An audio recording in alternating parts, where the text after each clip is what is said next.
Hi guys, welcome to Glitch Guru. In this video we'll show you what to do if you keep getting the Windows cannot find uninstall file while trying to uninstall apps and programs from your computer. So to fix this, first open the search menu on your computer. Now type in Registry editor. Now select the first result. In the Registry editor window, go to the video description and copy the first path. Now paste the path in the registry editor address bar and hit enter.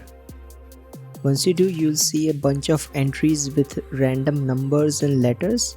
Each of these entries represents a program or an app installed on your computer.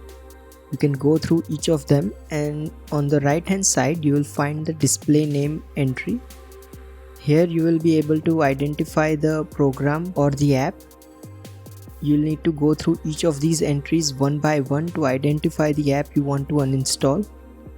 Once you have identified the app, you can simply go ahead and delete this folder. For that, right click on the folder and select delete. Then hit yes to confirm. After that, go to the video description again and copy the second path. Now delete these from the address bar. Now paste the second path and hit enter.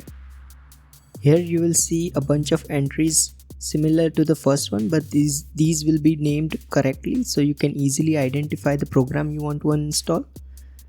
You will also need to expand the folders to find the right app that you want to uninstall. For instance, if I want to uninstall this Lenovo Now app, I'll need to expand Lenovo folder. Once I've done that, I'll go ahead and delete the folder. Once this is done, you can return to the settings app and then try to uninstall the program. Once you do, your issue will be solved and you will be able to uninstall programs without any errors or leftover files. If you have any questions about this, feel free to ask them in the comments below, and don't forget to subscribe.